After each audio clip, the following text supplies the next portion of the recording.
Y ya estamos acá en nuestra Constitución de la Confianza con Claudio Fuentes. Él es politólogo, él es académico y hoy día tiene varios sombreros, ¿no? Entonces hoy día lo estamos entrevistando con el sombrero de Plataforma Contexto, que es una plataforma que se creó a propósito del contexto constituyente, y vamos a preguntarle a Claudio un poco por qué surge, cómo surge y cómo se fue implementando un poquito. Hola, Claudia. Hola, ¿qué tal? Bueno, gracias por la invitación. Mira, Plataforma Contexto es una iniciativa de la Universidad Diego Portales en conjunto con Humana, Espacio Público y el Observatorio Ciudadano, es decir, organizaciones de la sociedad civil, y nuestro diagnóstico después del estallido en particular era que necesitábamos algún tipo de plataforma para explicar el proceso por una parte, para aportar con contenidos constitucionales y constituyentes, y para hacer este puente entre un tema que muchas veces es muy abstracto, la Constitución, muchas veces está como en el buen sentido capturado por abogados y abogadas, y bajarlo eso a tierra, y eso significa educar, significa hacer todo un trabajo de alfabetización de algunos términos, explicar muchas veces de qué se trataba el proceso, y lo que tenemos es una iniciativa asociada a información ciudadana, una iniciativa asociada a generación de contenidos y una iniciativa asociada a monitoreo de la convención. Tenemos un equipo que va mirando cómo trabajan las comisiones, informando y tratando de traducir a lenguaje simple lo que está pasando en la convención. O sea que, si bien lo entiendo, tienen como tres áreas de trabajo. Una tiene que ver con entregar insumos a los convencionales, otra tiene que ver con y a la ciudadanía en general. claro, Sí. con entregar información ciudadana, que es como una pata más periodística, que es contexto factual, si mal no entiendo, y te voy a preguntar un poco cómo se creó eso. Y la tercera es ir capturando ustedes información también de manera de poder ir haciendo el análisis, ¿o no? Así es, efectivamente va por ahí. Súper. Y respecto de contexto factual, que ha tenido un súper despliegue, que ha sido muy bien como criticada, entre comillas, o sea, ha tenido una buena acogida, claro, está la UDP ahí, pero de alguna manera ustedes tuvieron que salir de la conversación y de la interpretación al mundo más informativo, ¿sí? Y quiero preguntarte cómo fue este proceso de generar una especie de medio, que no es un medio, pero se le parece.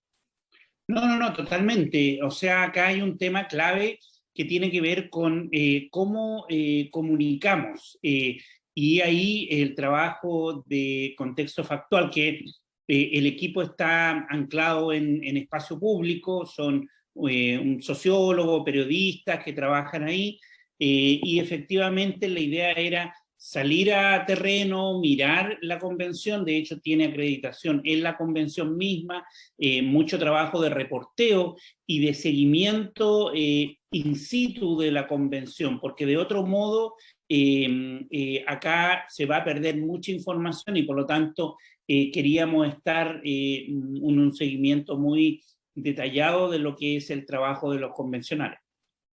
Súper.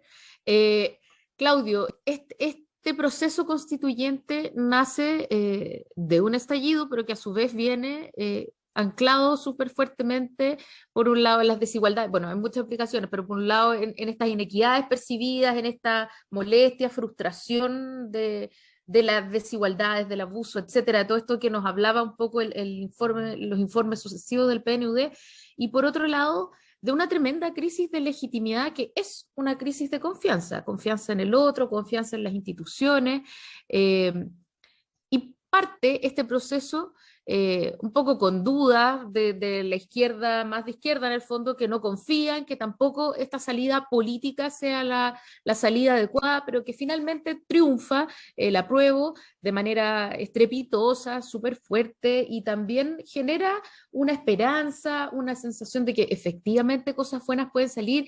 Se ve en los estudios que la gente está muy esperanzada de lo que pase con la convención, y cuando se inicia el trabajo de la convención, la gente tiene mucha confianza en que todo esto va a salir bien y en que la convención va a hacer bien su trabajo. Evidentemente, en el correr del tiempo, y que tampoco ha sido mucho tiempo, empieza este desgaste, y ya los últimos estudios hablan de que la gente tiene confianza, pero que esa confianza ha mermado mucho. Y yo aquí te quiero preguntar si esto te parece a ti que era esperable y por lo tanto es parte de los vaivenes de la operativa de la convención, o tiene que ver con cómo se ha cubierto, por ejemplo, periodísticamente, mediáticamente o a través de redes sociales, más allá de estas plataformas como Contexto Factual o La Neta o quienes están haciendo un trabajo como muy de seguimiento. ¿Se ha banalizado la conversación de la convención? ¿Qué ha pasado? Que explique un poco estos vaivenes de la confianza. A ver, aquí hay varias dimensiones, yo creo que son muy relevantes. Yo creo que a ver, primero, efectivamente yo comparto contigo que el inicio de la convención tiene que ver con un tema de confianza, es decir, escribir una nueva constitución no es solamente un acto de escribir un nuevo texto y unas nuevas reglas del juego, sino que también el proceso importa, y por eso el perfil de gente que se eligió, por eso los gestos que ha hecho la convención, lo que Elisa Loncón planteaba de que llega una nueva morenidad a la convención, es decir, llega un nuevo perfil de personas que llegan al poder a escribir los destinos de Chile. Y por lo tanto, hay mucha expectativa asociada a esta convención, a nuevas formas de relacionarnos. Y yo creo que ese es un elemento bien novedoso en esta convención, y por lo tanto no es solo que se escriba el texto, sino que también cómo se va a escribir, quiénes van a estar sentados y sentadas, cuánto representa esa diversidad, y hasta qué punto eso se genera una cierta legitimidad. Y por lo tanto comparto que la convención constituyente es en sí y per se un acto de confianza. Ahora, en segundo lugar, respecto de las encuestas, yo creo que primero sufrimos un mal en Chile que se llama encuestitis, y en donde las élites están muy preocupadas de instrumentos, primero, que son malos, que no predicen nada, y en segundo lugar, que tienen serios problemas hoy día metodológicos por la pandemia, y por lo tanto son muestras sesgadas, o sea, objetivamente se sesga la muestra porque se puede llegar a un público específico que es el que tiene teléfono, el que responde, entonces cuando uno mira las encuestas y esos instrumentos, advierte que tiene problemas. Pero dicho eso, en segundo lugar, era muy esperable que empezara a bajar la confianza en esta convención. ¿Por qué? Porque es el primer mes, segundo mes. Yo creo que acá lo que hay que medir es cuando termine el trabajo de la constituyente, es decir, cuando se tenga un texto, porque es el proceso en su globalidad el que va a ser relevante para la percepción ciudadana. Es cuando tú tengas el texto escrito que vas a evaluar si estoy convencido o no convencido de este proceso. Y por lo tanto, creo que basarse en encuestas de opinión es peligroso, primero porque el instrumento no es muy bueno, y segundo, creo que es parte de un ciclo en donde es esperable que suceda lo que está pasando. Ahora, y en tercer lugar, lo que tú planteabas al final, claramente también hay una lógica mediática que es bien negativa para el trabajo de cualquier institución. Las noticias lo que buscan, los medios de comunicación lo que usualmente buscan es construir noticia, escándalo, y vender a partir de eso. Y eso yo creo que ha estado pasando también en la convención. Sí, te lo preguntaba porque efectivamente uno tiene la sensación de que a lo mejor se ha tomado partes más accesorias, al menos en los medios tradicionales, ¿no? Si dice o no dice República de Chile en una cuestión que nos importa mucho, en verdad, qué es lo que dice Tere Marinovich, o sea, quizás se le ha dado mucho espacio también a grupos, y aquí te lo pregunto, lo afirmo, pero luego te pregunto si es así o si tú lo ves así, a grupos que intentan restarle un poco de legitimidad justamente al trabajo de la convención. Uno no tiene claro si gente como Camila Flores, como Teresa Marinovich, en el caso de Teresa Marinovich, que además está adentro de la convención, uno no sabe si está remando con la convención por parir una nueva constitución o por tratar de deslegitimar desde adentro estas nuevas formas de relación y de deliberación ciudadana, ¿no? Te pregunto un poco cuál es también tu mirada. No, totalmente. A ver, por una parte, yo creo que los medios de comunicación efectivamente tienden a focalizarse o a poner atención, y algunos medios también, no todos, en los aspectos críticos más que generan más debate, y obviamente en los extremos ha estado esos temas planteados.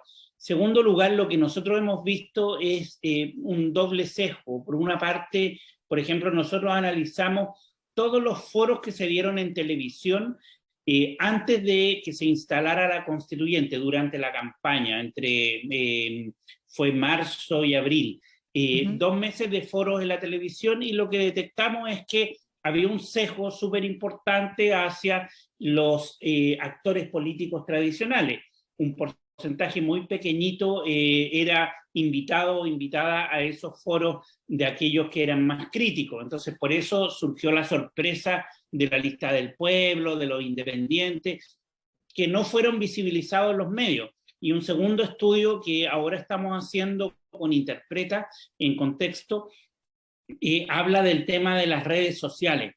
Y efectivamente hay toda una formulación de mensajes negativos hacia la convención que son articulados, que son una serie de cuentas que están vinculadas a ciertos sectores políticos y que buscan precisamente generar una imagen negativa de la convención. Entonces, hay están operando sesgos todavía, y eso afecta el trabajo, obviamente, de la convención, porque la conversación diaria, cotidiana, sobre todo de las élites, es esto más negativo, más que los elementos que son de los debates más sustantivos que se han dado en la propia convención. A propósito de los independientes y concretamente de la lista del pueblo, que ha tenido, bueno, sabemos una serie de problemas y concretamente los mayores problemas se han dado en torno a las candidaturas presidenciales, que viene a ser un extra del motivo por el que nace la lista del pueblo, ¿no? Entonces, hoy día, evidentemente, los bonos de la lista del pueblo están por el suelo, por todo lo que ha ocurrido concretamente con Ancalado, que es bastante razonable, razonable que estén los bonos en el suelo, quiero decir, pero sin embargo, hay un corpus de constituyentes que se presentaron bajo el rótulo de la lista del pueblo, algunos han salido, otros no, pero que legítimamente representan las aspiraciones de sus territorios. En muchos casos son gestiones territoriales súper arraigadas y todo. Y en ese sentido, te quiero invitar a dar un paso más allá de lo que se ve de la lista del pueblo, que parecía tanto y era tan poco finalmente, y tratar de pensar en qué sentido o hasta qué punto dificulta o complica a quienes son parte de la lista del pueblo, pero que hacen un trabajo súper loable y muy vinculado a sus territorios.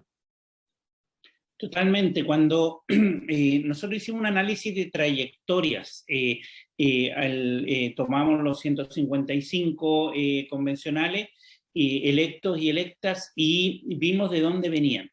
Y hay un fenómeno que es interesante. Uno, cuando tú miras y haces un zoom a estas candidaturas independientes, lo que ves primero es que no están tan articulados, entonces no llama la atención esto de la desarticulación de estos actores y actrices. No parece una sorpresa porque no venían articulados, ellos se sumaron al final, firmaron por esa lista o se sumaron a esa lista porque era un cupo, pero la mayoría eran representantes, como tú dices, de movimientos territoriales locales específicos anclados en cada uno de los territorios.